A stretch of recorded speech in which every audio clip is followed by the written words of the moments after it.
Hello everyone, আসসালামু আলাইকুম। আজকে আমি তৈরি করে দেখাচ্ছি বোয়াল মাছের রেসিপি। আশা করি আপনাদের আজকের রেসিপিটা ভালো লাগবে, আর ভালো লাগলে অবশ্যই আমার চ্যানেলটা সাবস্ক্রাইব করে পাশেই থাকবেন। আর এই জন্য আমি নিয়েছি এখানে বড় বড় দুইটা বোয়াল মাছ। আর বোয়াল মাছটাকে আমি খুব ভালো করে কেটে নিচ্ছি। এবার প্রথমে মাথার অংশটাকে আমি কেটে নিয়ে মাছগুলোকে ফাইল করে নিচ্ছি। প্রথমে আমি ময়লাটা ফেলে দিচ্ছি, তারপরে আমি এক আঙ্গুলের থেকে একটু বেশি পরিমাণে মাছটাকে কেটে নিচ্ছি। এতে করে আমাদের মাছটা ধোয়ার সময় ভেঙে যাবে না। আর মাছটা আমি সম্পূর্ণ মাছটা কেটে ভালো করে লবণ আর লেবু দিয়ে ওয়াশ করে নিয়েছি, এতে করে মাছের গন্ধটা চলে যাবে। এবার মাছ রান্না করার জন্য একটা ফ্রাই প্যান বসিয়ে দিলাম। দিচ্ছি হাফ কাপ তেল, হাফ কাপ দিচ্ছি পেঁয়াজ কুচি। এবার পেঁয়াজটাকে আমি একটু ভাজি করে নিচ্ছি।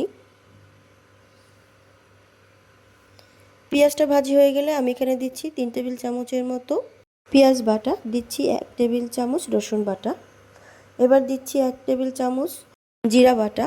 অবশ্যই এই মাছটা রান্না করার ক্ষেত্রে আমাদেরকে জিরা বাটা ইউজ করতে হবে, এতে করে মাছের গন্ধটা আর থাকবে না। এবার আমি এই কাঁচা মশলাটাকে একটু কষিয়ে নিচ্ছি, এতে করে কাঁচা মশলার যে একটা স্মেল থাকে, এই মশলার স্মেলটা চলে যাবে। মশলাটা ভাজা হয়ে গেলে এখানে 1 টেবিল চামচের একটু বেশি পরিমাণে দিচ্ছি হলুদ গুঁড়া, আর 2 টেবিল চামচ দিচ্ছি মরিচ গুঁড়া। আমি এখানে মাছটা কাঁচা রান্না করব, এই জন্য একটু মশলার পরিমাণ বেশি দিচ্ছি। আমি এখানে একটা টমেটোর হাফ মিহি করে কুচি করে দিয়ে দিয়েছি, আর এখানে দিয়েছি অল্প পরিমাণে পানি। এবার আমি এই মশলাটাকে ভালো করে কষিয়ে নিচ্ছি।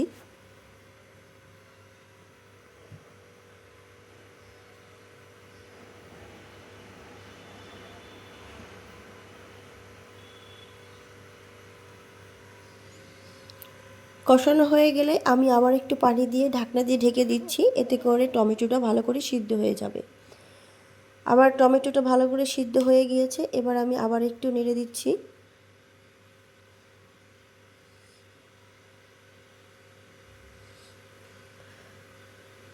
মশলাটা কষানো হয়ে গেলে আমি দিয়ে দিচ্ছি মাছ। আমি আমার পরিমাণ মতো 5 থেকে 6 পিস মাছ নিয়েছি।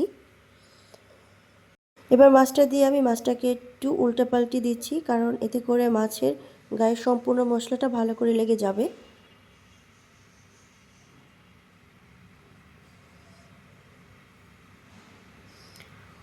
আর এই কাঁচা মাছটা রান্না করার ক্ষেত্রে একটু ঝালটা বেশি দিতে হয়, সেই ক্ষেত্রে মাছটা কিন্তু খেতে অনেক মজার হয়।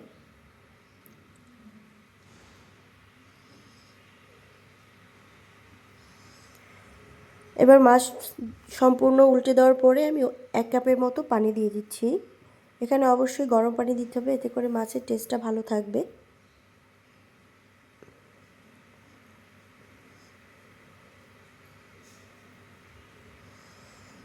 এবার আমি মাছটাকে ভালো করে সমান করে দিচ্ছি, একটা ঢাকনা দিয়ে ঢেকে আমি এটাকে সিদ্ধ করে নিব।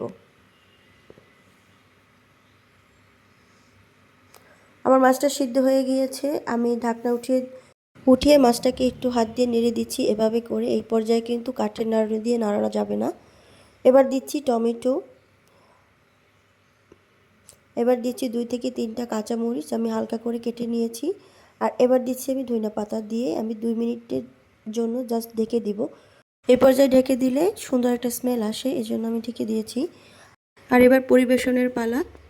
গরম গরম ভাতের সাথে এই মাছটা খেতে কিন্তু অসাধারণ হয়ে থাকে। আমি চেষ্টা করেছি খুব সহজভাবে বোয়াল মাছের রেসিপিটি শেয়ার করার। আশা করি ভালো লাগবে, আর ভালো লাগলে অবশ্যই আমার চ্যানেলটি সাবস্ক্রাইব করে আমার চ্যানেলের সাথেই থাকবেন। আজকের মতো আল্লাহ।